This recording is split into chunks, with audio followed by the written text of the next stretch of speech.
What really happened with your host, Mike Rivero. You're listening to the Republic Broadcasting Network, where you'll find out what the Fukushima's going on. And aloha, America. Welcome to our show. It's Monday, April 20th, 2020, getting into the last week, a little more than the last week of the month here, heading into May. We've got a lot to talk about today. The phone lines are open, 800-313-9443. That's 800-313-9443. Mike is in our control room, twiddling the dials, keeping us out of trouble, ready to answer the phone, put you on the air with your comments, questions, and opinions. And today, of course, being Monday, this was the day when Indiana was supposed to reopen. Unfortunately, Governor Holcomb signed an emergency declaration extending our lockdown to May 1st and certain elements of our society like nursing homes and whatnot for considerably beyond that. And I don't know about you, but I'm beginning to understand why there are so many protests in so many cities against this. We've had enough. We've really had enough. The actual numbers of sick and dead don't justify this kind of lockdown of the economy. And it's causing so much damage to so many businesses, so many families, so many people. And frankly, I think the handling of this whole COVID-19 virus has been one giant flustercluck. And I think voters are going to remember that come November here. So most of us are feeling like we're kind of under siege. And there's a lot of social unrest out there. We're very frustrated over the fact that nothing seems to be done. The numbers for COVID-19, when they take in all the people that they say have had it and didn't show symptoms, the death rate goes down to about that of the seasonal flu. So here's the deal. We don't lock down the economy for the seasonal flu, which comes around every single year.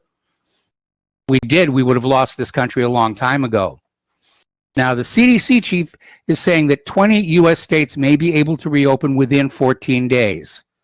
That's coming from Dr. Robert Redfield. And everyone's still kind of aiming for that May 1st date here. But what happens if worse comes to worse and they just decide to extend the lockdowns into next year? I mean, I think it would be an absolute disaster. It would absolutely crush our economy. You'd have people losing their homes, losing their businesses, losing everything they've spent their lives working to build. It would all be gone because our so-called leaders went into this crisis basically on the basis of guesses. They were guessing it was going to be serious. They were guessing. Of course, they called it models. Our models show it's going to be a slate wiper. And the models all turned out to be wrong. So there's no way they could extend this lockdown into next year without wrecking the country more than it's already been wrecked here. Over in Europe, Germany is reopening their shops. Nurseries are resuming in Norway. France and Spain are going to remain in near total lockdown into May. So everybody's got different opinions about what we're going on here. Some schools have already opened in Denmark. And by the way, it's not just toilet paper that's in shortages right now. Apparently, there are seed shortages. Apparently, Americans are turning to growing their own food if they have land out back. And actually, we do. I could put in a nice vegetable garden there. So apparently, a Google search of buy seeds has rocketed to an all-time high across the U.S. in March, which I think is a good thing. I think people have just received this horrible object lesson on being dependent on the corporate supply chain. Because for all its complexity, or maybe because of all its complexity, it's almost been brought down by a virus. And I think people are going to be valuing self-sufficiency and prepping a lot more than they have been in the past. Over at Hormel, the meat processing company, they've closed their Rochelle Foods plant last Friday. Now, the reason this is kind of significant to me coming from Hawaii, if you know anything about the Hawaiian people, you know how much they love spam. They were introduced to it during World War II because spam was originally a military ration. And they came up with that gel that it's stored inside the can as a preservative. And so there was a lot of it floating around Hawaii during the war in the Pacific, and the Hawaiians fell in love with it. They think it's great. There's literally a warehouse kept there so that there's never a shortage. Otherwise, people would get really, really upset. Well, Hormel's Rochelle Foods plant makes spam. They employ more than 800 workers, and they've been shut down. They have 48 hours to comply with the new health measures to mitigate the spread of the virus. All right, callers are already calling on in, so let's start with Vince in Florida. Hello, Vince. Welcome to the show. What's on your mind? Yeah, hi, Mike. I'm just going to turn down my radio here. My computer. I'm a registered nurse. I've been in nursing 39 years, and I've never seen anything like this in my 39 years. When this broke, they decided the floor I work on and another floor were going to be the COVID floors. We have 42 beds, okay, on these two floors, 2 units. Yes. I work in a 300-bed hospital. The most positives we've ever had were 6 in one day. I had 3 positives in my during this whole pandemic. 2 of the positives were discharged home. One guy, if you looked at him, he looked great. They sent him home on azithromycin and said, okay, go home, take your azithromycin, quarantine for 14 days, okay? We had one lady who had diabetes, hypertension, renal failure, coronary artery disease, and COPD. And she ended up testing positive. She ended up on a vent. She was elderly. And I said to the doctor, if she dies, what do we say she died of? And he said? And he said, oh, we're going to say she died of COVID. I said, well, any one of these, well, not the diabetes probably, but the rest of these things could have killed her, but she's going to die of COVID. I don't know if this is true, but I heard if we get a positive, they reimburse the hospital $13,000 just for a positive. You know, if we test you and you come out positive, if you go at the vent, the federal government reimburses the hospital $39,000. I don't know if that's true. That's just simply rumor I heard. I've heard that myself. But you know, it's amazing. About half the nurses think this is totally whacked. I mean, this makes no sense. You know, I've lived through flu seasons that were worse than this. I've had, 40-year-old. I had one case of 40-year-old. We put on the vent during the flu season of 2017, 2018. I mean, I had where my entire floor was full of flu patients. And the interesting thing, I would ask them, did you get the flu vaccine? Almost every single one of them got the flu vaccine. So, I mean, there must be something else going on there why they'd want to do this, because the numbers, from my point, don't warrant this. Also, I have relatives up in New Jersey, and some of them are elderly. Nobody has come down with this. And I have a cousin who has a PhD in biology. He's specializing in immunology. He works at does medical research at a major medical center in the Northeast. And he basically I talked to him last night. He feels the same that I do about this. It's greatly overblown. I mean, okay, the elderly, you might have increased problems with them. You might want to, isolate them till this is over with.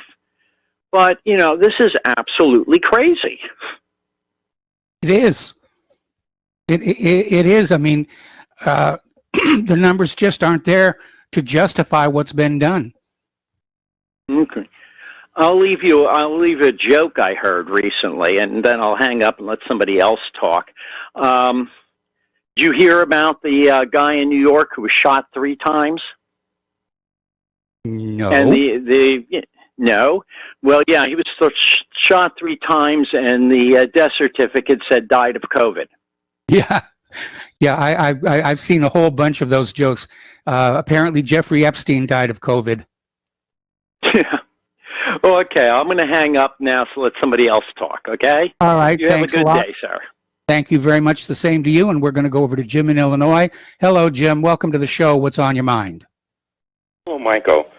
First of all, the idiot in the White House, He knew back on November 17th that there was a problem in China, and he ignored it. In fact, it came out this weekend where in January and February, what did he do? He sent material and medical supplies to China to help them with the virus. So this guy is in denial. He cares more about the economy than people dying. You know, granted what your first caller stated that he doesn't believe it. That's his right not to believe it. But I know for a fact, and I know people who have died from this from this disease, and they're young. So the problem what we should deal with now is testing. Anyone that wants to go back to work, you get tested before you go back.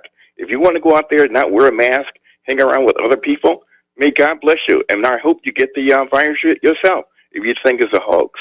But again, this whole thing could have been slowed down if Trump would have done his job, addressed the problem, and did something about it. But he chose not to. Now he's blaming others.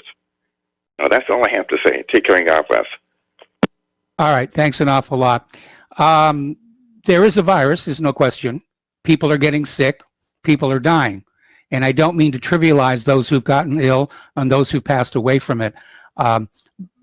But this horror story that we were fed about how bad this was going to be just didn't happen. This is a repeat of 2009 and the When Pigs Fly flu, which was, you know, billed and promoted as this horrible thing that was coming. Get your shots, buy Tamiflu. And again, it turned out to be no more of a problem than the seasonal flu. And we don't shut the country down for the seasonal flu. All right, we're going to take another phone call. Don in Arizona. Hello, Don. Welcome to the show. What's on your mind? Oh, Mike, have you heard about this Dr. Judy Mikovits? Mikovits? No, I have not. Haven't heard about her yet? She's Mikovits. She's a eminent virologist. She worked 20 years at the National Cancer deal, and she worked at Fort Detrick. She knows. She's expert on all these viruses. I mean, she worked with the viruses, and the book she wrote is the first book she wrote is Plague. The website is plaguethebook.com. But she's got some videos also on YouTube, and I listened to a couple of her videos. She knows what she's talking about. She had a dispute with Fauci for like 30, 40 years. Yes. Since 84, she knew Fauci. She doesn't like Fauci. And some of these other guys, I think they ran her out for one reason or another, but she knows the whole deal. You ought to check out a couple of those videos. The one that lasts for 2 hours is really a good video, and I mean, because you understand science a lot better than most people. She's rattling off all this science. I mean, but she makes it even so a layman like me can basically understand. Well, what is she's it talking about? She did research. What? What is it she's saying? Well, one thing she's saying is masks are useless. Masks are basically useless if for a healthy person. If you're a healthy person, you don't need a mask. You're not going to give the virus to anybody else if you're healthy, regardless of the fact that you came into contact with the virus. And a mask can make you sick. And she's because people are supposed to breathe the oxygen and not CO2. And she also says that this virus probably came from all the flu vaccines, because when they make vaccines, that goes through other mice and animals. When they make, she worked on not exactly making vaccines, but she worked on the viruses as a precursor to vaccines. She knows all about this stuff. But masks don't wear masks is what she's saying. And if she has to wear a mask and she's going to wear a Mardi Gras mask. It just covers her eyes and face. She's kind of humorous. I mean, but not her nose.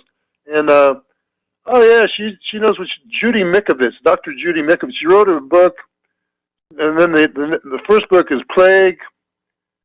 Plague, the book. I might buy it. And then the other one that just came out is Plague of Corruption, with the foreword by Bobby Kennedy Jr. So and also she says all vaccines are bad. Basically, none of them work. None of them actually work. So there you go, Mike. And yeah, but check it out, Dr. Judy Mikovits. I guess that's how you pronounce it. She's Okay, but her Christian. website, plaguethebook.com. Plaguethebook.com. You can get it. You can get her some of her videos on YouTube also.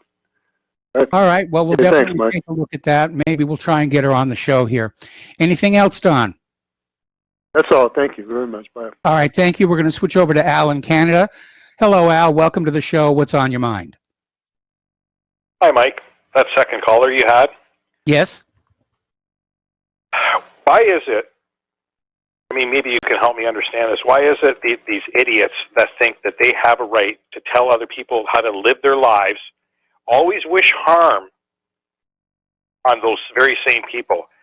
Oh, Yeah, I was a little bothered if you're about a that. denier or not going to wear a mask that you get this thing. What is it? What's wrong with these people's heads? Well, part of the problem is they seem to think that people either think it's a hoax or it's not. And the reality is that people think there's a real illness out there, but it's just not the big deal that everybody made it out to be. Yeah, it's not. It's not that big of a deal unless, of course, you're older and you have pre-existing conditions that are life-threatening to begin with. CDC has admitted that. Yes. So up here in Canada, there are commercials on the radio now, and you know what they're calling people that, I guess, they're calling people that would go out like me and not wear a mask. I'm still working. I'm in the food industry. Spreaders, kind of like deniers. Mike, you're a spreader. What kind of crapola is that? As soon as they start up with this sort of nonsense, you know right away there's something going on here. Why push it so hard?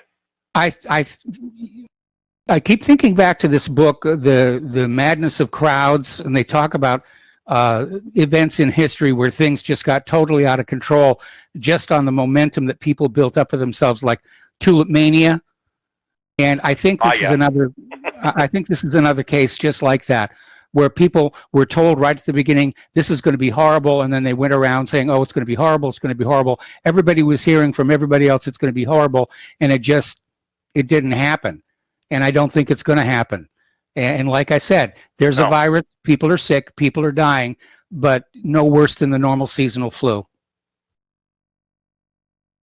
Yeah, exactly. It doesn't seem to be any worse than even like the common cold. Really, I mean, you could have a common cold and it could develop into pneumonia. Next thing you know, you're in the hospital, and you could be healthy and die from that. Walking pneumonia. I mean, these things happen all the time. They do, and now they're saying that putting people on ventilators with COVID-19 may actually be worse for them than just plain oxygen therapy. Yeah, and those masks, those like N95 masks. Yes. I've been using those for like 20, 25 years to protect myself from, like welding smoke and steel and, steel filings and stuff like that. And, after a little while, they become wet inside, right? Yes. This is going to happen. And you literally cannot breathe with them on. So you have to actually take it off. And, if it's on long enough, I'm not saying, after 5-10 minutes, maybe half an hour, 45 minutes, depends on, how hard you're breathing. But they're in no way, like dangerous to your health. You're not going to, suffer from carbon monoxide poisoning or anything like that. So, there's so much, disinformation floating around. It's sickening. It's, it's just lunacy. First of all, turn off the TV, put down the newspaper. Anyway, Al, we got to take a break. I appreciate your time. Thank you very much. We'll be back with more phone calls after these few words. Welcome back to our show here, and a reminder that Republic Broadcasting does need your support to stay on the air. And the postal address where you can send a check, money order, or if you prefer anonymity, cash, is Republic Broadcasting Network, 2251 Double Creek Drive, number 302, Round Rock, Texas, 78664. The phone number where you can make a credit or debit card donation is 800-724-2719, extension 3. And don't forget, the Front Sight Training Academy promotion is on again. For a one-time contribution of $500, you will receive a lifetime Commander membership at Front Sight Academy. It's a great deal if you're concerned about being able to handle your weapons properly. All right, back to the phones here. We're going to go to Stuart in Florida. Hello, Stuart. Welcome to the show. What's on your mind? Yeah, Mike. I think it was the first caller mentioned that professor or researcher Mikovits or something. That's a very good interview. You can find that at the Last American Vagabond. I think it went up yesterday. It's a round table, and there's another guy also that's on there. Now, the first 22 minutes, it gets a little technical. I'm a layman, but you can kind of get the idea. So if you want, you could skip the first 22 minutes. But she was at Fort Detrick for a while. She knows about Fauci. It's a very good interview. You should definitely, people should definitely check that out. That's the Last American Vagabond, which is a great channel. Not as good as yours, but close. Oh. And the other thing is, I would recommend people go to 21st Century Wire. They have a post from a guy in Sweden who is talks about herd immunity. Also, the final one I want to mention is Kelso, who comes on at 9 o'clock on the network. I don't think it was this past Friday, but I think it was a Friday previous. He had a long segment, an interview with Professor Witkowski from Rockefeller University, I think it is, in New York City. It was super. It was towards the end of the first. You know what? If it was 2 hours, it might have been on a Sunday. But you can see the show notes, and you can see which show it was. That was excellent. So I would definitely recommend that. One other thing, Drudge has kind of gone off the deep end. I always used it as a way to kind of see what's going on. But there's another one that almost formatted the same way, which people might want to take a look at, much as I have problems with Trump. But it's called ProTrumpNews.com. Okay. So with that, I'll let somebody get on. Thanks, Mike. All right. Thanks a lot for the phone call. We're going to switch over to Milton in Pennsylvania. Hello, Milton. Welcome to the show. What's on your mind? Yes, hello, Mike. I just want to say a lot of Pennsylvanians were bad today. We disobeyed a stay-at-home order to protest in Harrisburg, Pennsylvania. Well, good for you. Yeah, and the news media said 300 people my butt. There are a couple thousand there. Or more. And then we have Wolf, our governor, come on TV. He's doing his usual everyday thing on the coronavirus update and says, we were ill-minded people, No, we're fighting for the tyranny that's going on. And this thing is going to go hot. There's no doubt about it across this whole country. We start getting food shortages. People aren't getting their checks as the government promised. Hungry bellies, you're going to revolt. Well, I'd like to avoid that, obviously. But yeah, I can see it even around here. And, the Indiana people are very mellow, low key, and very nice, really. The best part of the move, actually. But yeah, they're getting frustrated and they're getting upset. And some of them are on the verge of losing their businesses that they've spent their life putting together. They already have here in our place here in the state. And when this thing is over, okay, it's never going to be over. I can promise everybody, this will never, ever, ever be over. We're not going to get back to America as we knew it before this. Never. Unless we take it back. We're going to have to take it back. I'm ready to die for that. Just let it be known publicly here. We will get it back. Okay. There's a lot of veterans. My father was a co-broker in the Korean War, and he would turn over in his grave to see what's going on now. Well, that's pretty much my piece, Mike. And I think there's a lot of people out there. It may not be all the listeners, but I'm not going to lay down and die. I'll die free, man. That's all I can say. And I wish All you right, well, well, my friend. I wish you well as well. I wish you good luck. And we're going to let you go now and switch over to Miles in Maine. Hello, Miles. Welcome to the show. What's on your mind? Hey, hello, Michael, and good regards to Nielsen there. Keep up the good spirit, brother. I still can't believe these people, and I'm no Trump bandwagon guy. I mean, when Trump does good, I'll tell you he did good, and if he does something that's not so good, I'll tell you that too. But this nonsense with Trump did this and he's responsible. For 4 years he tried to keep the Hispanics, the Mexican invasion out of here. He got nothing but called names, ridiculed, and everything like that from everybody, the media, the press, other leaders, everybody. He Miles, tried to keep the Chinese out. Miles, I got to put you on hold. Alrighty. Okay, so don't hang up. Yes, sir. I'm right back to you after these commercials.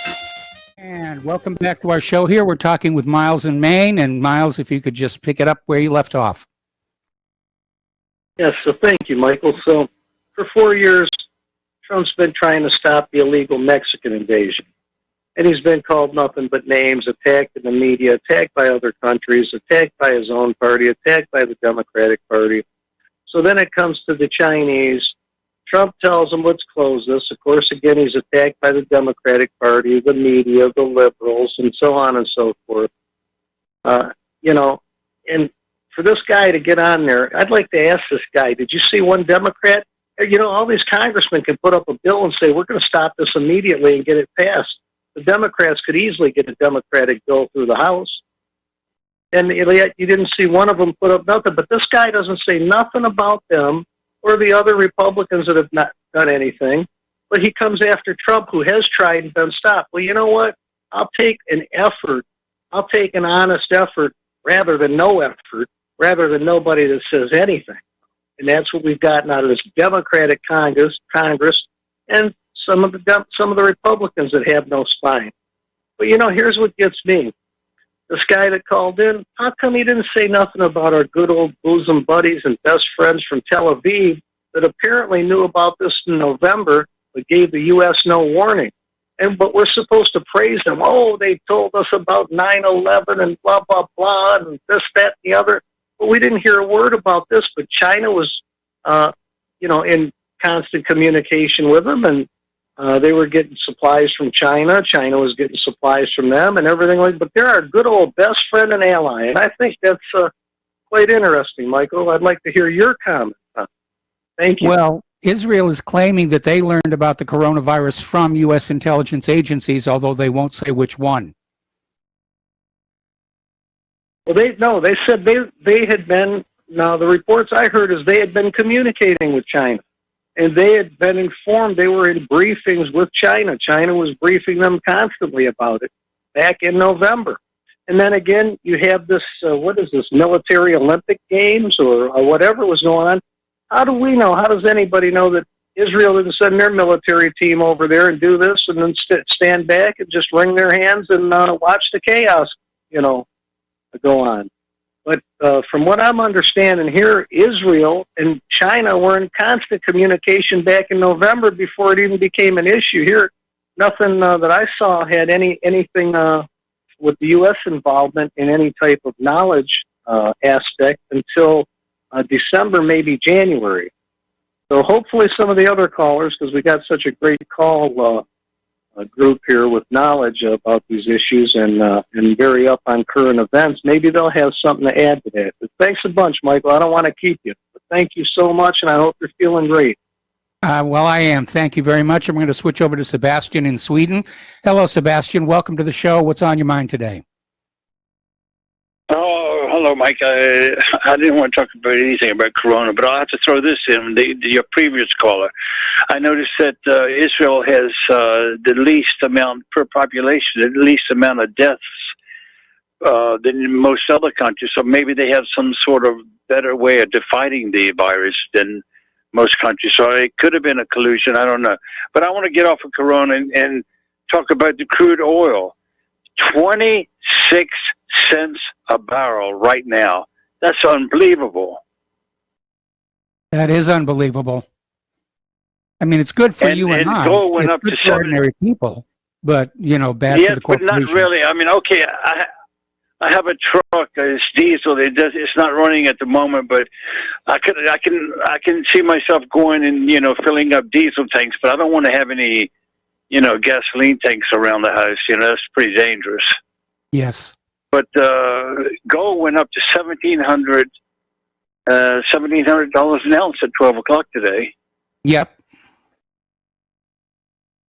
And that was down to 16.95 or something. But that's unbelievable. I don't think I've ever seen crude oil 26 cents a barrel. Somebody must. I don't know how people are going to, any country's going to survive, even Russia, because Putin said that he could go to 20 and 25, and still make pretty good. But I'm sure they have a lot of reserves there, and even in America, they have a lot of oil reserves in America. Well, there's the strategic reserve, but my understanding is that all of the available storage space is already taken up, and they're taken to keeping the crude oil on tankers just parked offshore. There's no demand for it right now because nobody can go anywhere. But it's good for us. I can't wait to go tomorrow and tank up. Yeah, but in Sweden we have 60% of the price of gasoline goes on tax. So that means that I'll never be able to get it for like 20, the price of the per fat, this barrel. It'll never be sweet. 60%. That's when that's why it's like last time it was like $4 a gallon, and that's a real. Last time I tanked that was $4 a gallon, equivalent to American gallon, and that's a real buy for us. That's like we haven't seen that in I don't know when, and now it must be like $3 or $2 a gallon. That's just. I can't wait to see the tanks tomorrow if I go out. If I decide to go out, I'm usually staying home because of the the corona. But you take care, and all your listeners take care all over. All right. Well, thank you very much for the phone call. We're going to switch over to Carmen in Ohio. Hello, Carmen. Welcome to the show. What's on your mind? Hi, Mike. I wanted to make a comment about my hometown, which is Chicago. I always hear Tom from Florida talking about Chicago in particularly. The governor of Illinois, Pritzker, made a purchase of masks and gloves from China for $17 million, and he bought counterfeit. There are millions to anyone. While on the other hand, we have a distributor in Chicago, a man by the name of Dr. Willie Wilson, who was a black businessman who owns a factory in China, and he has his own health distribution, and he distributes at Costco and other stores. And he called the governor when this first coronavirus broke out to offer his assistance, and the governor never returned his phone call. So in Chicago, he has been giving gloves out to first responders, hospitals, seniors, anyone that needs help. Last week, he gave out $1 million of his own money, $1,000 to each family, 10 out of 10 different churches, to help people who are having a hard time. This story, we get so many negative stories out of Chicago, but I don't hear Tom or anyone else say anything positive. And no one in Chicago understands why the governor can't do business with Dr. Willie Wilson. He's very respected, and he's also running for office out of Illinois. But the governor can't find time to return his phone call, and yet he can waste $17 million on counterfeit gloves and masks that are no good to anyone. And I also wanted to let Tom know that he's always mentioning a picture of President Obama, Jesse Jackson, and the Honorable Minister Farrakhan. Well, if you live in Chicago, that's not unusual. And I'd also like to tell Tom that while he's at it, I'm sure there's pictures of Father Slager, Michael Slager, who is also an activist in Chicago, Catholic priest, and he keeps company with the same people that Tom is talking about. So you'll find pictures of him also, and he's a white priest. So that's all I have to say is that there is that Illinois is ignoring. We always hear about blacks not progressing or whatever. This is a self-made millionaire. He came from Louisiana with change in his pocket. He owned 5 McDonald's at one time, and now he's in the health distribution business. And the governor could not take the time to return his phone call, but rather waste $17 million than to call Dr. Willie Wilson back and let him help him. So that's all I wanted to say, Mike. Oh, well, thank you for the information, and maybe the voters will remember this next election. So we're going to let you go and switch over to Charles in Michigan. Aloha, Charles. Welcome to the show. What's on your mind? We lost Charles. Okay, let's go to Paul in New Jersey. Hello, Paul. Welcome to the show. What's on your mind? Well, Michael, concerning an earlier caller, and I think this has to do with logic or, the ideology, I think it's called. If a guy gets in a motorcycle accident and ends up in the hospital and then dies from a heart attack, what caused his death? We attribute it to the motorcycle accident. Likewise, when it's a heat wave in the summer and the elderly die, we don't blame it on their pre-existing condition. We attribute it to the heat wave. So therefore, if somebody, the coronavirus sends somebody with a pre-existing condition into the emergency room and they die from a kidney problem, we don't blame it on the kidney problem. We blame it on what sent them to the emergency room. Because remember, if there was no coronavirus, the person with a kidney problem wouldn't have been sent to the emergency room. Maybe. You need to understand. Right, but generally, as in the case of the person I know in my town, it was the coronavirus that killed him. Well, let me come back with a counterexample here. Let's go back to our gentleman on the motorcycle, and he had a motorcycle accident. Let's say that he didn't have the motorcycle accident, then he has a heart attack. Right, then it would be the heart attack, but it's what brings you to the emergency room is the way we usually attribute the death. And many of these people, if there was no coronavirus, they would not be sent to the emergency room. And that's why so many of these deaths, and I argue, are correctly attributed to coronavirus, because if there was no coronavirus, everybody would have been fine. And as we remember, and this is, part of my ongoing argument on your show, is that unlike what our Dr. Rush Limbaugh says, the coronavirus is not the common cold.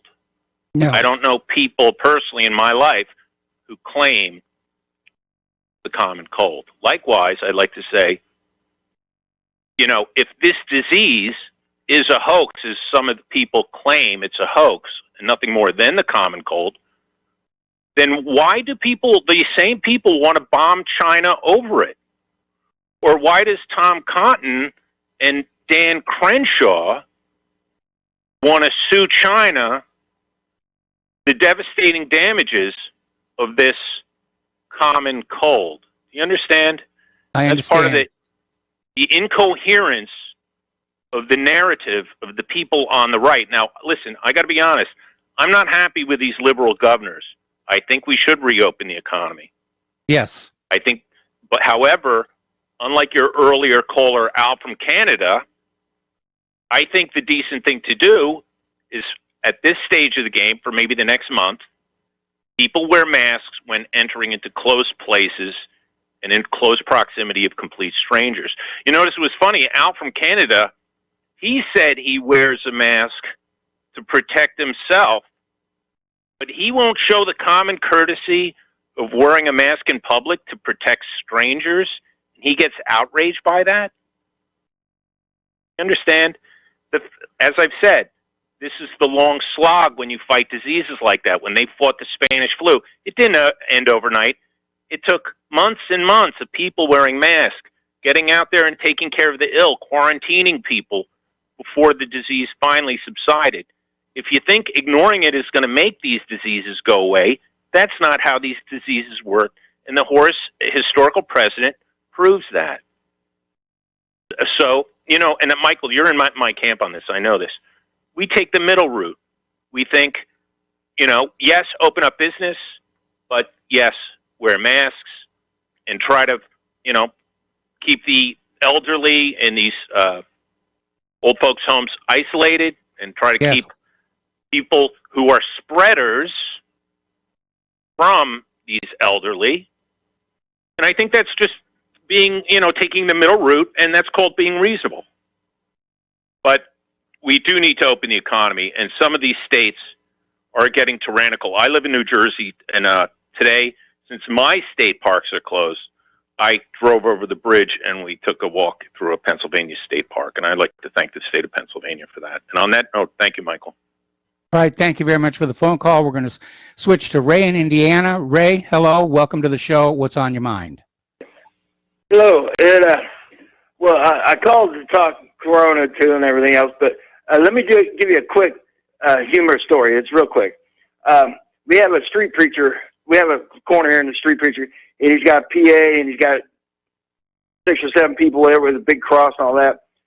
And this happened a couple months ago. And so anyway, I go walking up there, and they come walking all excited with a little piece of paper in their hand. What I did is I put my forearms up in the cross and said loudly enough so everybody could hear me, "Aloha Snack Bar." And she just stopped in her tracks, looked at me. She had no idea what to say. So so thanks for that, and I'll be using it again because they stumped them all. They did not know what to say to that. So well, anyway, I can I thought you'd imagine get a kick out of that. Absent the context of the show, I could understand why maybe there was a little bit of confusion. Yes.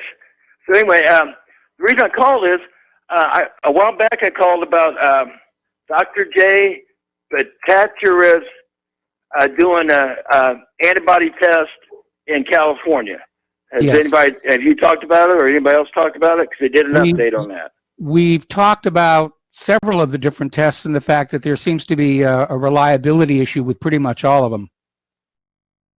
No, well, yeah, he agrees with that. No, he's doing antibody tests in California, and they did Santa Clara County, and they have the results online from the Santa Clara County, and there's because of being a statistical sample and the test and everything else, they're saying anywhere from 2.5% to 4% of the people in that county have antibodies. So they've been exposed to it, and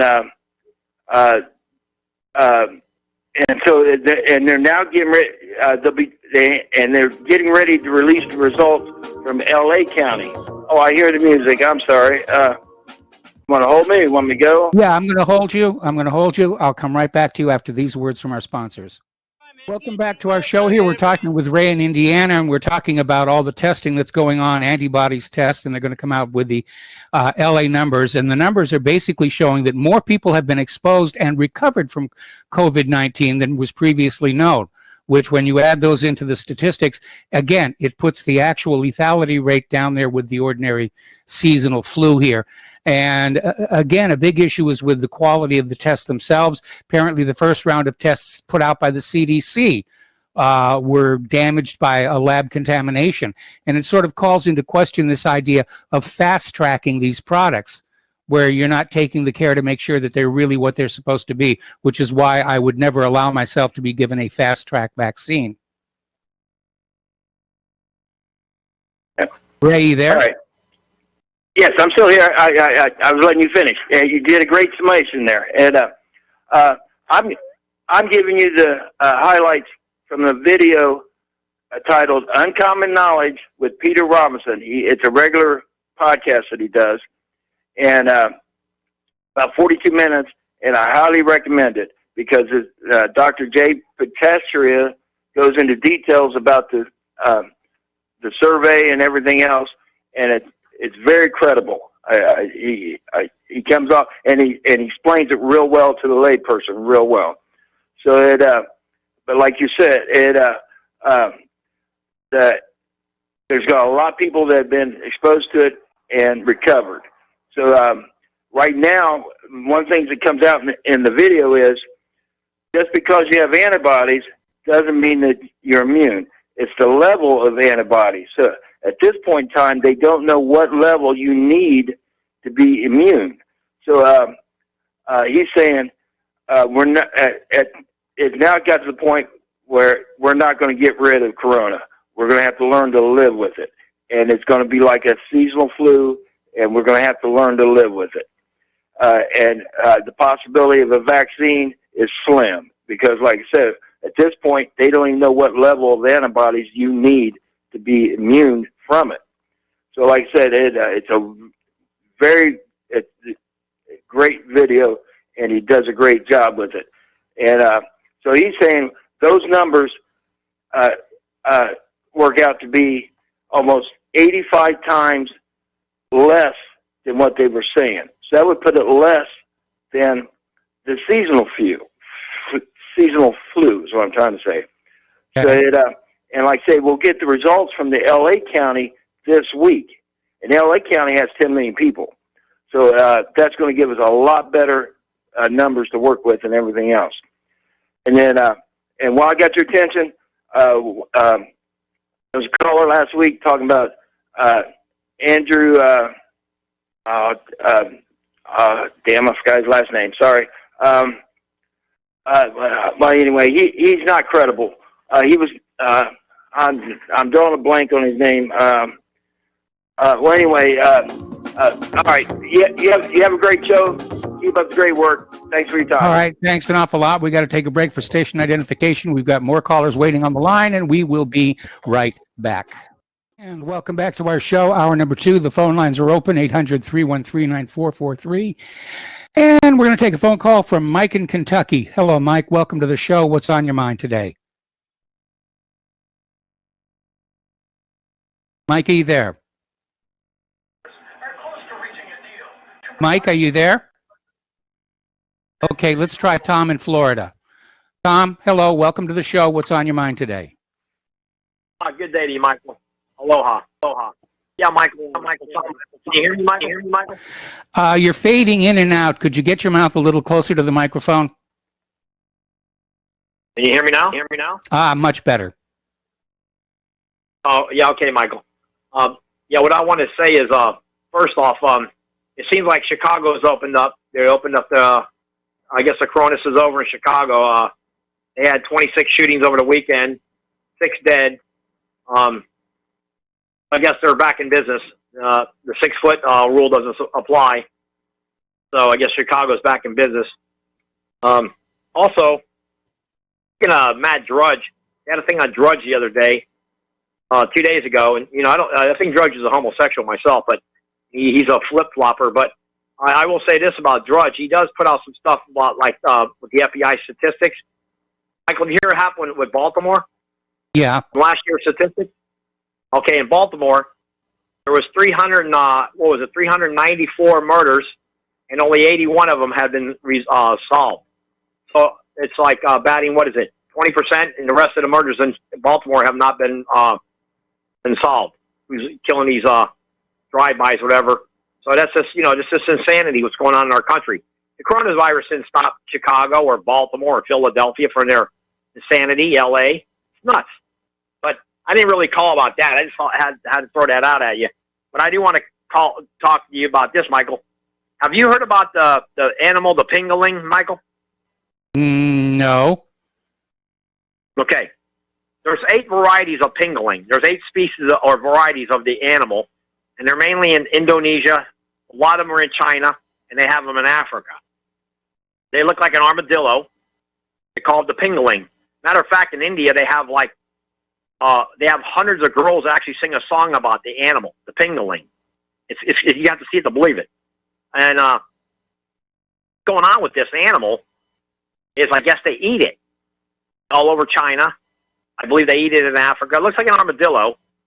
And what's kind of ironic is they don't even know. The Ebola virus, they say it's about monkeys and all that.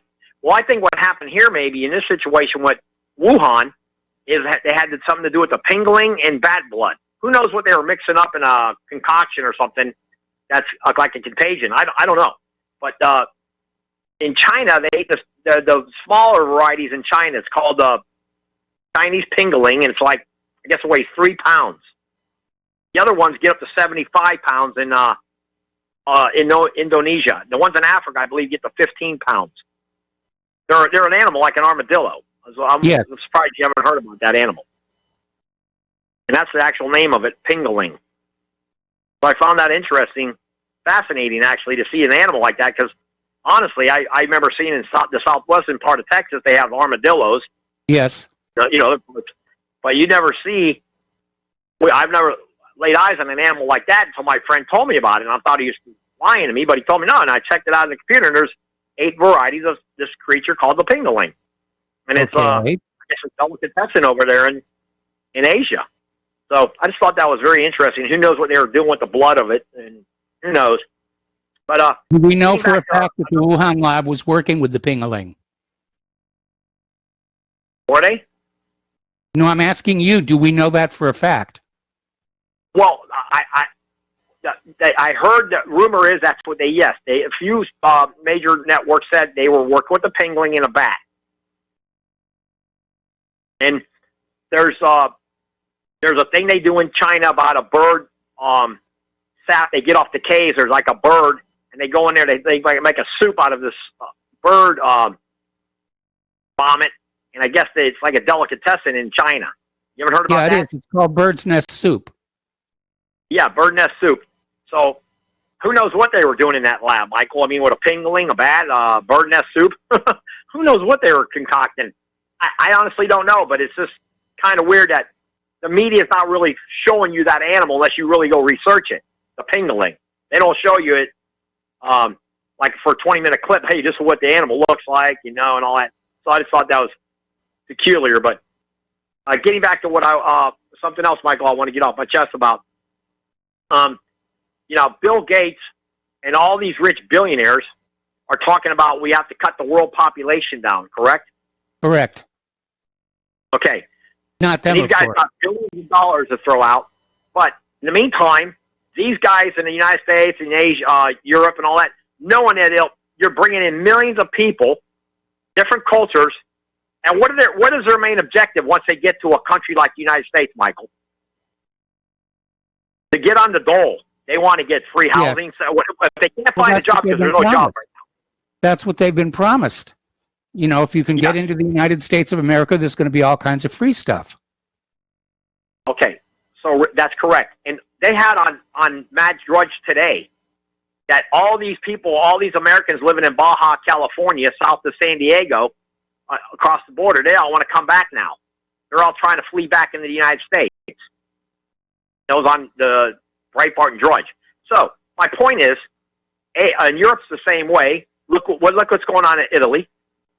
Okay, the Chinese have bought up the place mainly, and the same here in the United States. You got millions of people out of work right now because of the coronavirus. But you're going to be bringing in millions of more people that don't have no job skills, don't speak the language, don't have the sanitary practices that we have here in this country. Michael, in those countries right now, I'll give you an example. There's no toilet paper. In Cuba, what are they wiping their rear ends with, Michael? Leaves? Banana leaves? I mean, it's absurd that the Democratic Party has allowed the invasion of our country, and nobody is stopping it. Nobody. Trump has not arrested none of these mayors, none of these governors, none of them. They should all be arrested for sanctuary cities. They have not been arrested. They keep getting away with filthy, bloody murder. We don't hear nothing about all the American angel mothers and fathers who lost a loved one. They shut that off the media. Put a stop sign right there, and you better not say nothing about that. That's got to be exposed. What these demon rats are up against, what they're doing to this country, what we're up against with these demon rats. Like Pelosi and all these imbeciles want to give out billions and billions of dollars to illegal aliens when you can't even take care of Americans first. Give me a break. It's got to stop and insist right now. I can tell you, I see stories here in South Florida make your head spin when I see how some people are. Do you realize, Michael, the Miami Herald and the Florida Sun Sentinel have been saying in their papers, basically, white Anglos have fled this area. We're down to 10%. That's a microcosm of the things to come. Am I lying, Michael? Nope. No, I'm not. And I can tell you, they're going to fill it up like a bottle, and they're going to watch it explode. That's exactly what their modus of operandi is, these Democrats. And you got some rhino Republicans just as guilty. What they have done to this country. It's shameful. Utterly shameful. And then you have one guy, well, you can't beat him, you got to stay in the park. No, you become an independent voter. You think with your brain. Say, I'm not going to be a Republican or a Democrat. I'm going to be independent because I know what's right and what's wrong. That's what's wrong with this country right now. We're being played against each other like fools for party affiliation. It's got to stop and desist immediately and become back to what this great country is supposed to be, a free republic for which it stands. We're not that at all. Well, anyway, Michael, I had to get that off my chest, and you should be getting some, and I have something coming to you soon from the Liberty, so hopefully that will get to you soon. Are you the one who sent me these T-shirts? What's that? I said, are you the one who sent me these T-shirts? Because I got 2 T-shirts today without a return address or a name. Well, I got some other stuff coming, Michael. I got these stickers coming. Okay. Also, I want to say this, Michael. One more thing, and I'll let you go. I know you got other callers. I want to get this off my chest. About the immigration problem we're facing in the United States. It's been since Trump came in there and he started talking about building a wall. Michael, do you honestly think the wall is going to stop illegal immigration? Seriously? No, what's going to stop the illegal immigration is to stop the free stuff. Thank you. If they come across that border and they can't get free food and free medicine and free rent and free everything, they're going to turn around and go home again. You know, what's the alternative? They're going to starve in the streets? Exactly. That's what I'm trying to hit on, Michael. Until we stop cutting all the free Section 8 housing, all these freebies out. Because, again, I had to prove to myself, I was looking on agricultural industry. There's only 2 million people in the whole country, the United States, that are actually in the agricultural industry working, putting food on our tables. I think it was 2.4 million when you factor in all the grocery stores and all that, people working in these stores, putting produce up in the stores. It's like 2.4 million people.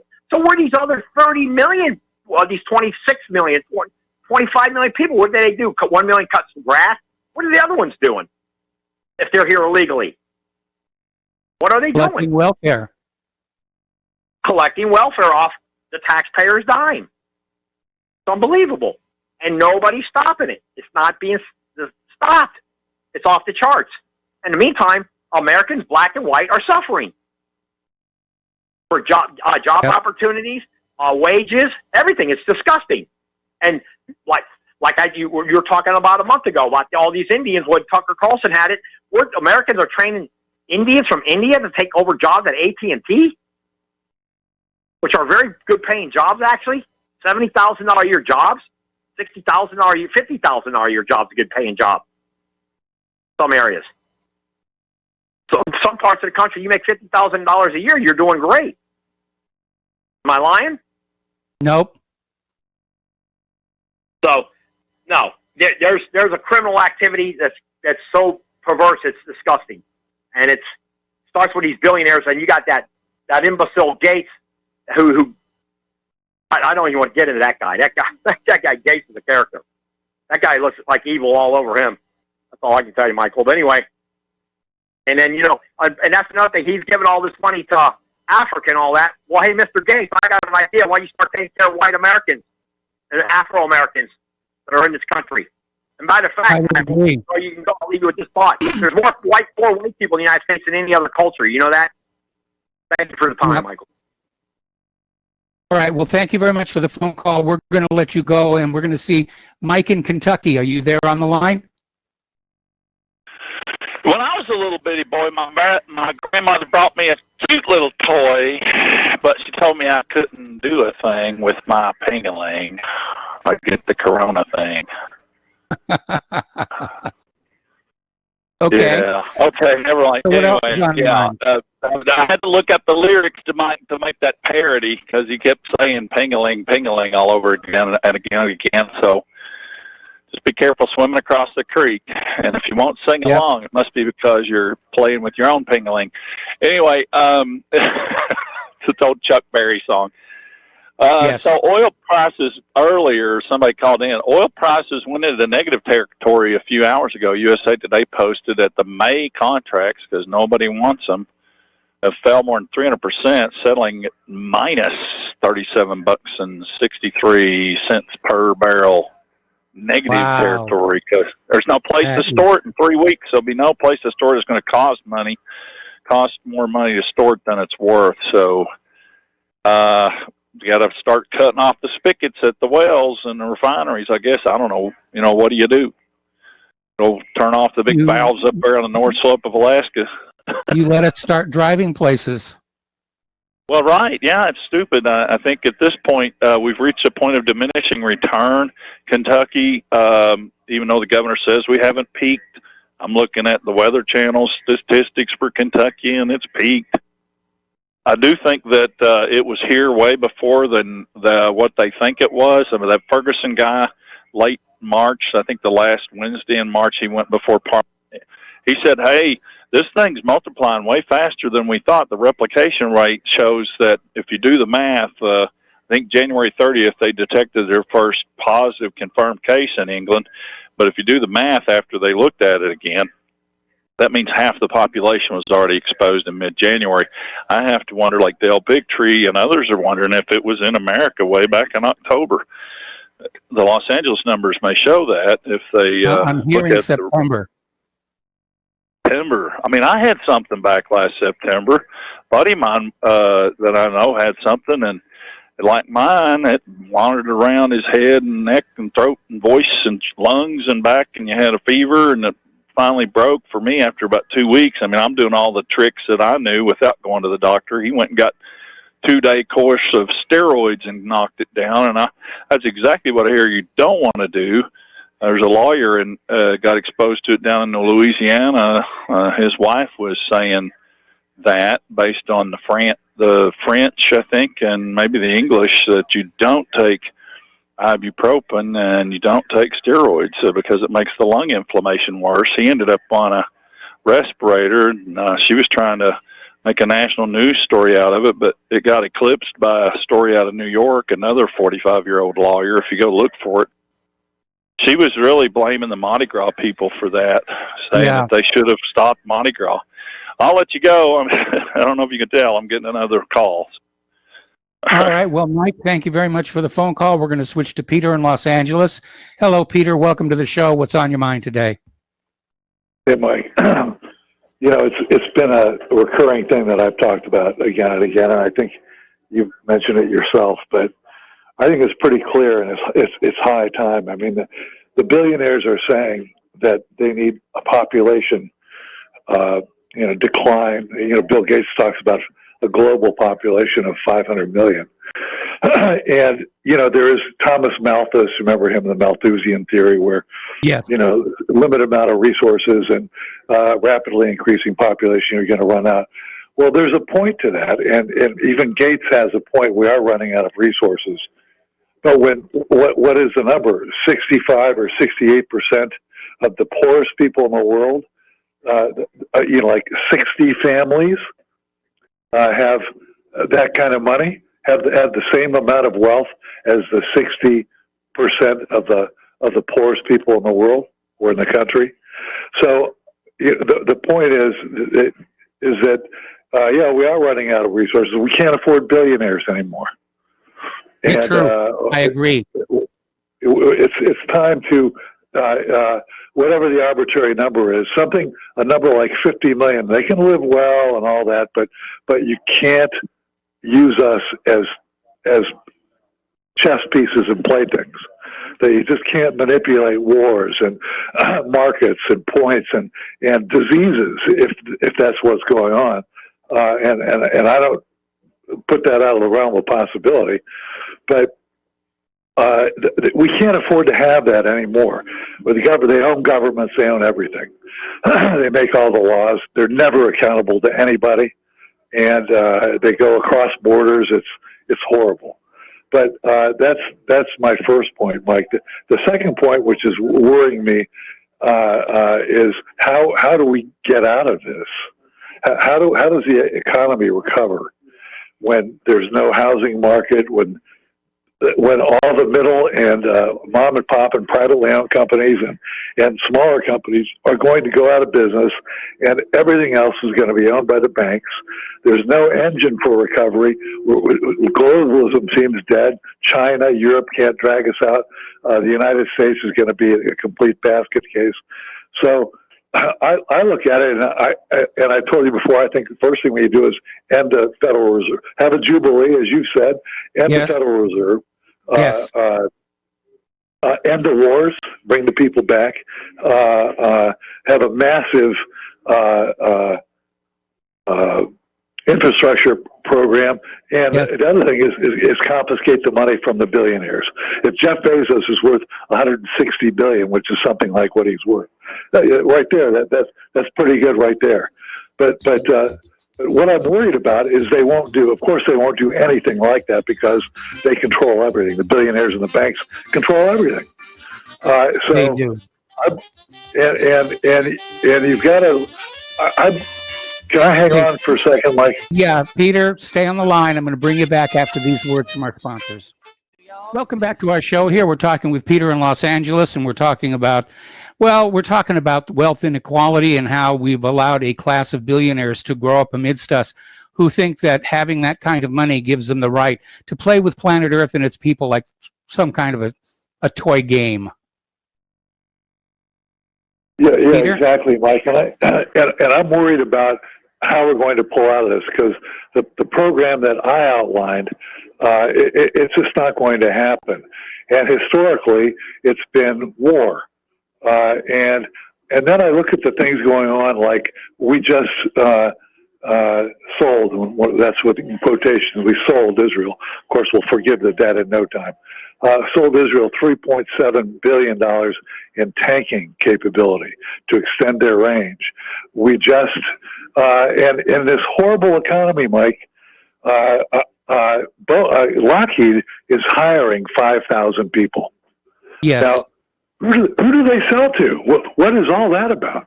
There's not an airline that's going. It's almost grounded, and you know, how does it happen that they're ramping up with 5,000 employees?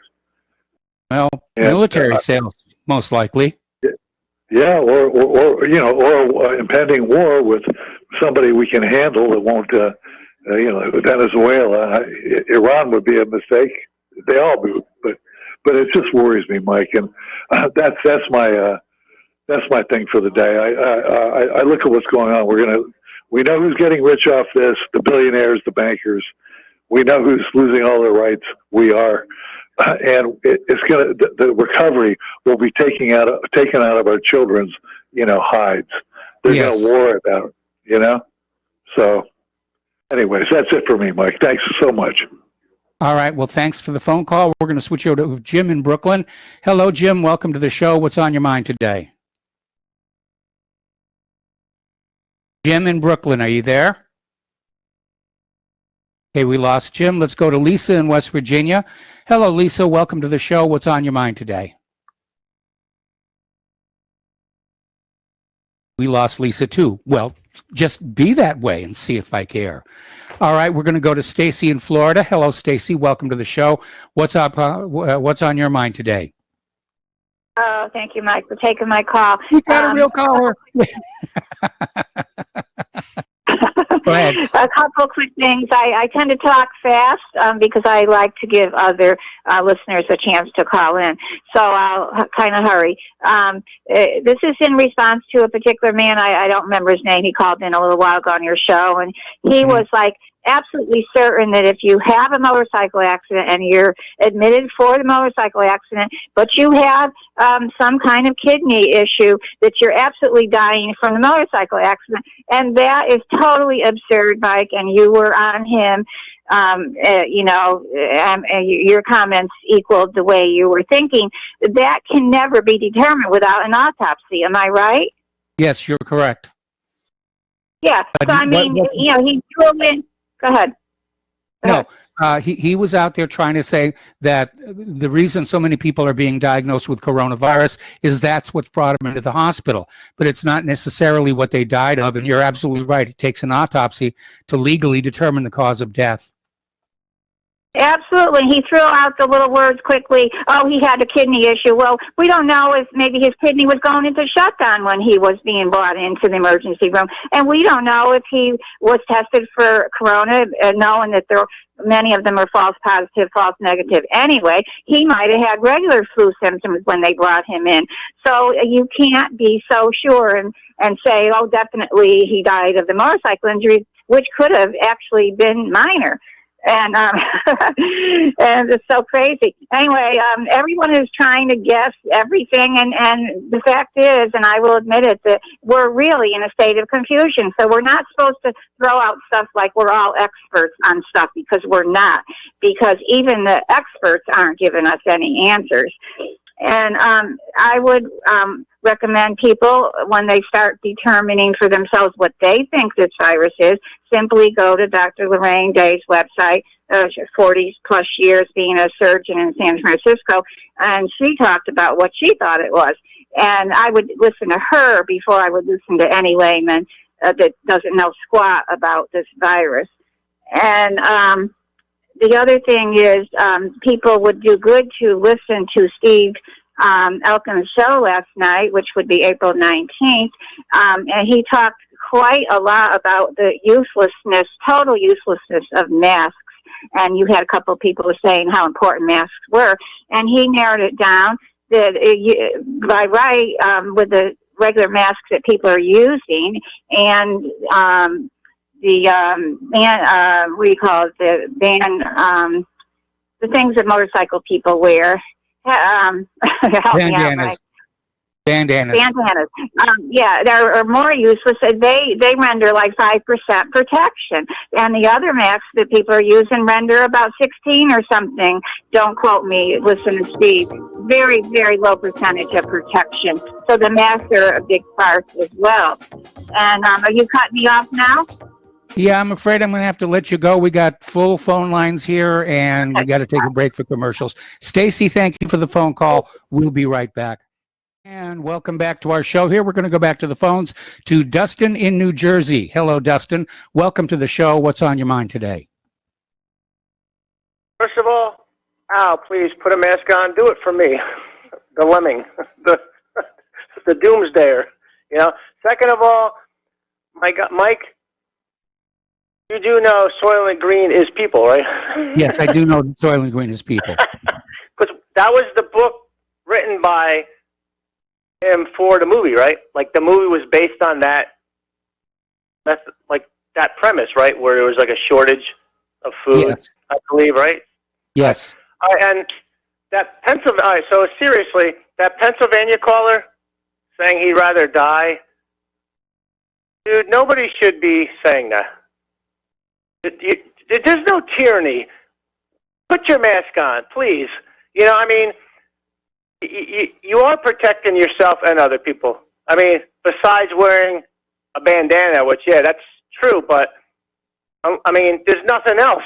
If you can't get an N95 or N100, a real one, not a fake one, not a counterfeit. Counterfeit's different than fake, But, like, if you can't get that, a bandana is all you got. You got to wear it unless you have like a gas mask or something. But Mike, you know who I don't get and that was Andrew Kaufman. The guy was trying to figure out the last name. Yeah, I just got that in the email. In the email. Yeah. Yeah. Well, Mike, do you notice? I said this last week. It's just you got virologists that say one thing, you got doctors that say there's a lot we just don't know about this thing. No, and you've got all these people. They want their face on the news, so they'll come out and they'll say they'll say whatever pops into their head as long as they get some camera time. Not just news, YouTube. There's a lot of people. They get their guests on this or that. Oh, by the way, I'm going to plug Steve Elkins here with the mask thing. He was right on that, going back to that. But but masks do protect people. By the way, with the right mask. Okay, but yeah, there's just a lot of people that are just saying. But Mike, you know who my I hate to say it, I'm going to, is Putin. He has postponed / canceled for the immediate future the Victory Day parade. I don't know if you touched on that Friday. No, we didn't. But Mike, that's a sign that there's something.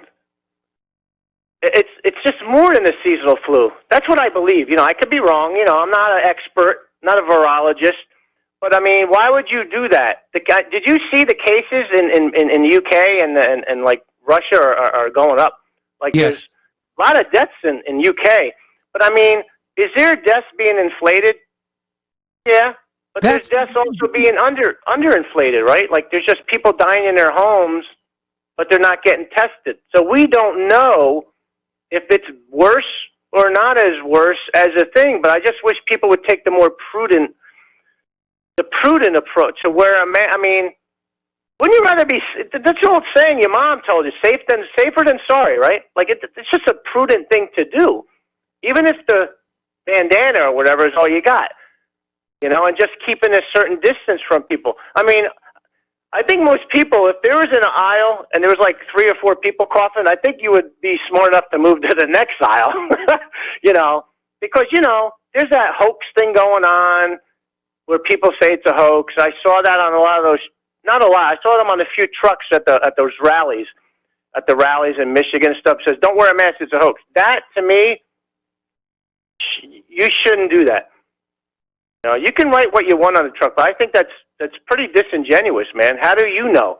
You know what I mean? Like how do they know it's not a hoax? Why would Russia cancel the Victory Parade if it was so? There's just a lot that's going on that we don't know. But the prudent thing to do is, I said it before, you got to be street smart, protect yourself and your family. Don't be stupid. And going back to that guy in Pennsylvania, Mike, there's no food shortage. I live in New Jersey. It's the densest state in the country. Okay, we have food. The reason why you might not have sausages and stuff is because people are sick and they had to close the meat plants down. Tyson's closed. They just closed another Smithfield in Bladen, North Carolina. I don't know if and Hormel shut down one of theirs. Yeah, and Spam. Yeah. They wouldn't close on a scam or a hoax, okay, people? So there's obviously something going on here, And Mike, I don't care what anybody says. You and your wife wear a mask, and I'm not buying in it's just old people. People are dying in their homes. There was a 5-year-old girl who died was it Chicago or Detroit? She might have had underlying conditions, but don't we all have some kind of conditions? Like somebody might have slightly high blood pressure, slightly obese. We all have frailties in our body. We don't know. We don't know how our immune system is going to deal with this thing. And remember, there's multiple strains. One strain might not be as bad as the other. We don't know. Do you notice your federal government doesn't even know? Like the woman who called from Florida. So it's just, like I said, the prudent thing to do is to be smart about this. And going back to work, sure, everybody wants to get back to work, but the problem is you got to do it surgically and smart. You just can't all go rushing back to work. What do you think is going to happen then? If everybody goes rushing back to the beaches, you'll just you'll be back, you might be worse, maybe worse than where it started. I don't know, back to the beginning. I don't know, But there was one more thing I was going to say, Mike, and I just totally forgot because I get upset. Well, then, thank you for the phone call. Hi, Mike. Hi, Mike. Mike, you take care of yourself. Everybody who calls in, even if you don't like me, I want everybody to take care of themselves. Because, like I said, we don't know what is going on, really. Okay? That's Mike, the have a good biggest night. problem. It's been the biggest problem all along is we don't have any certain information whatsoever. All right, back to the phones to Mark in Georgia. Hello, Mark. Welcome to the show. What's on your mind? Oh, well, hi there. I think I wanted to rebut what that guy was saying about how he wanted Bill Gates' attention, and the answer is you may want the money, you don't want the results, because what Bill Gates did, it wasn't just an experiment. It has been it's right there on a TED Talk where what Bill Gates wanted from vaccines was depopulation.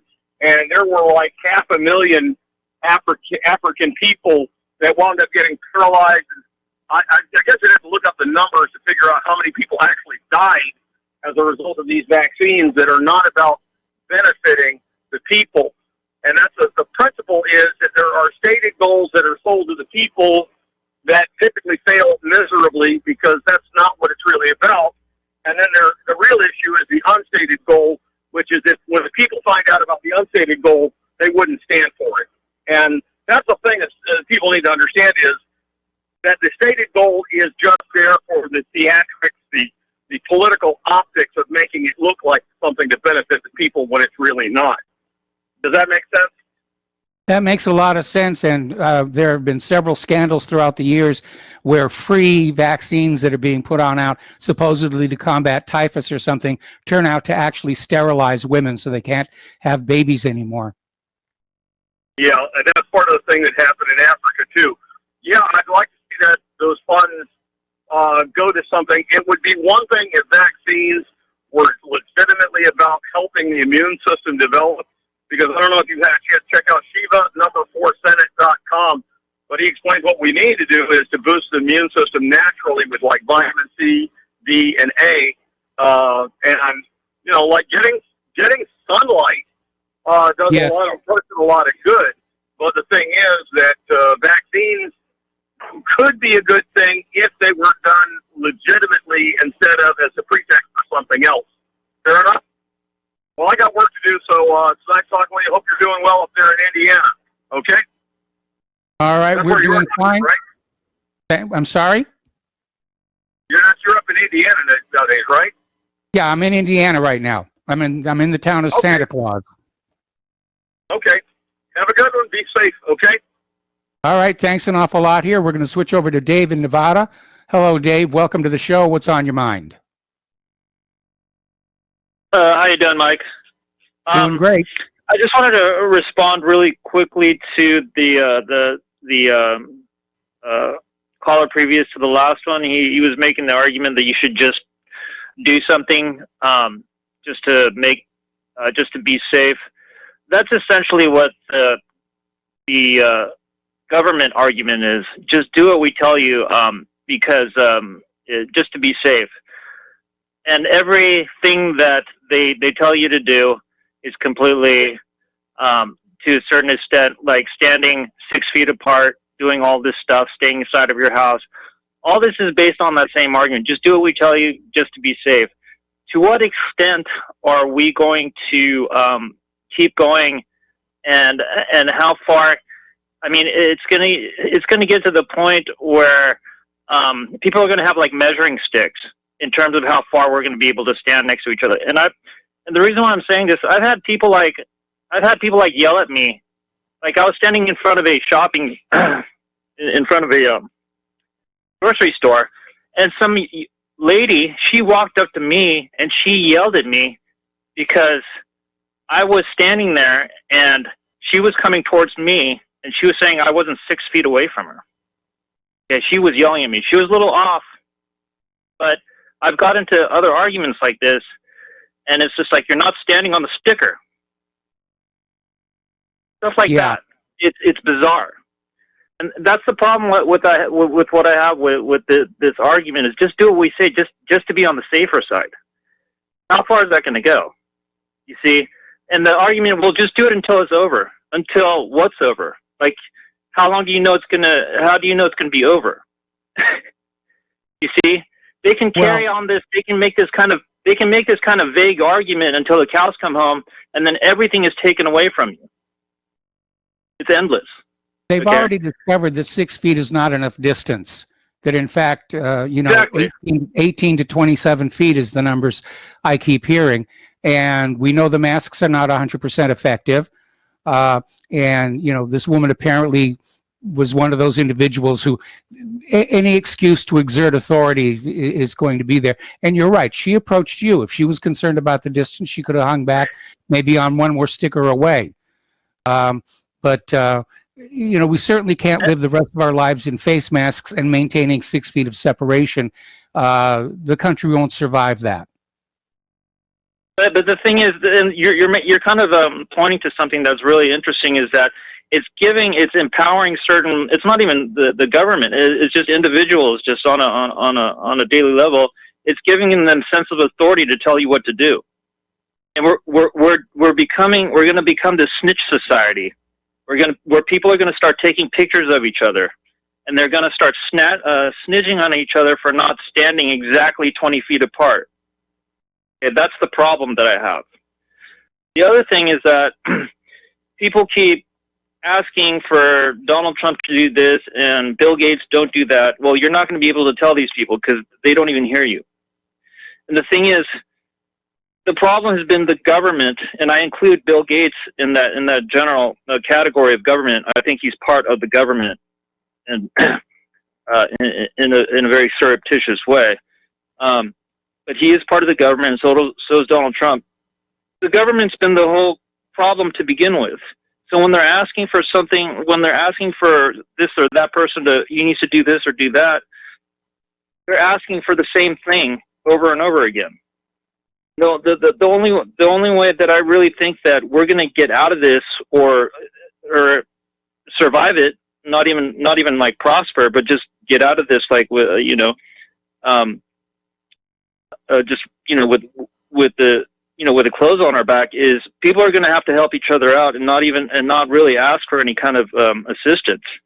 And when people are listening to what the government's saying, they're even if the government lifts some of the restrictions, you're doing what the government's telling you anyways. Either way. And it's time for people to just separate themselves from whatever they tell you to begin with. And if your kids are out of school, don't send them back, because you're not gonna like what's going to be required of your kids once they get back to school. I mean, I can't imagine what the new restrictions are going to be. Or more importantly, what they're going to ask your kids what the parents were doing. Did your parents maintain 6 feet of separation? Did your parents wear masks? They're going to be collecting all that information. And that's the real issue, is that this thing is really America's already been divided. This issue with whether or not you believe this thing is real or not, or whether you believe the masks are effective or not, it's just dividing people right down to the very minutia of their daily lives. It's dividing them even more. Like the example that I just gave you. Yes. Yeah. Yes. So, anyways, that's what I wanted to leave you with. All right, Dave, thank you very much for the phone call. We're rushing up toward the end of the show here. I'm going to try and get through these last few phone calls here, and let's go to Emmerich in Vancouver. Hello, Emmerich. Welcome to the show. What's on your mind today? Hi, Mike. Well, this coronavirus, it's all turned out, well, it's politicized. It's political. Yes. It's not really the danger. I keep looking at the worldometers. I don't know if you've gone there at all. Yes, I have. In population. Today, net population growth, 137,000. That's, it's a problem. The population growth is definitely a problem. They should address that. I think the fair way to address it would be maybe no more than 2 kids per family. And that way, eventually, over time, that meter would reverse. Nobody would decide who comes, who goes, who stays, just 2 kids per family. So, and as far as this, the death of, what is it now, 170,000 people that died since at least Worldometer has been tracking it, which is January 22nd. Well, there's more people that die from poor water. Deaths caused by water, 255,000 this year. How many people died today of hunger? 18,000, almost 19,000 people died from hunger. Why isn't that more important? How many people died today from coronavirus? I don't think it's 18,000 or 19,000. Not today, not in one day. And none of this is even talked about. Seasonal flu death is 147,000. Communicable diseases this year, almost 4 million. 3,932,000. And then nobody says anything that, road traffic accidents, fatalities is 800, 408,000. Medical mistakes. And 170,000, we got all this fear mongering, all this, it's not any kind of a world extinction event. Emmerich, I got to let you go. We got to take a final break for commercials. Got 2 more calls to get through when we come back. And welcome back to the show. We're going to go to the phones here real fast. Tom in Utah. Hello, Tom. What's on your mind today? Hi, Mike. You're on the air. Oh, this is Tom in Utah. Yes. Just want to kind of, reinforce the advice of the young lady before when she recommended Lorraine Day's information. When I was assigned up at Petaluma, I would do a circuit of UC Davis, Cal Polytech, Berkeley, and University of California, San Francisco. And I had to fine-tune Lorraine on the pathology, marine pathology that was, as our work at Petaluma.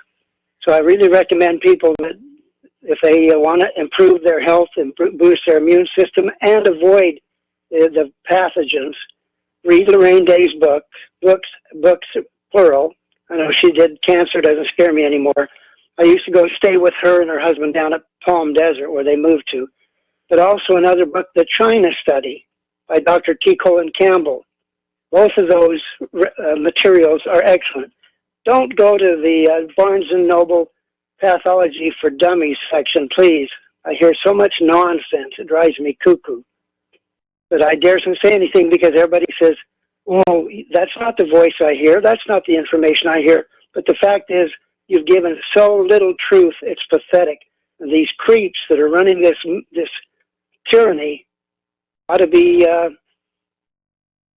removed from the planet. But anyway... Anyway, Tom, thanks an awful lot for the phone call, and thanks for the recommendation. We're going to switch to Lauren in Ohio. Hello, Lauren. What's on your mind today? Yeah, wrapping you up. Bottom line, I want to give people an article. Take a look. It's 11 pages. Now, if we won't do the work to educate ourselves and understand who's doing this and how complicated and how long they've been doing it, this paper is called Mycoplasma, the Linking Pathogen in Neurosystemic Diseases by Professor Donald Scott. It was out in 2001. And for people, turn your little phone recorders on. http://www.whale, like the fish, .to/M is in Mary /Scott with 2 T's and the number 7.html. And because there's a lot of people kind of writing off this article, but it basically talks about that we've been in biological warfare and biological development of these pathogens to kill the population for a long time. People, we need to unite in truth, support the Constitution. I understand that people get sick and a lot of people can die from this. It's true. I've had mycoplasma pneumonia. It was god-awful. But the bottom line is, there you go. And so what's the solution? For medical doctors, they say tetracycline low dose 3 times a week like acne treatment for a year to 2 years. No, honey, you better get that stuff out of there. And super silver, 40 parts per million. Great stuff. I tell you what, I want to call John and tell him carry it on his store. But that's one of the only things that I can use to get rid of mycoplasma if I can't use frequency equipment on it. But here's the big deal. When you have these people nudging us toward giving up our freedoms, oh, just do it to help the people that are scared. Oh, just go along, just go along. No, that's not what America is about. If you're concerned for your health, Dr. Sherry Rogers, she does a show every Friday with Dan from the Power Hour, thepowerhour.com. Listen to the second hour for the last several weeks. She hosted the show this past Friday. She's telling you this thing's coming around with a vengeance, and it's going to be back here in November. So we better deal with it now. They're going to be shutting down elections. And thank you, dear. Okay, yeah, got to let you go here. Stay tuned for John Stedmiller. I'm sure he's got lots of interesting things to share with you. Don't forget the Frontside Training Academy deal. That's a once-in-a-lifetime opportunity. We don't know that it's going to be repeated in any time in the future. Please, if you can't afford $500 for the Frontside deal, donate what you can to whatreallyhappened.com and to RBN. We'll be back tomorrow. Aloha, America.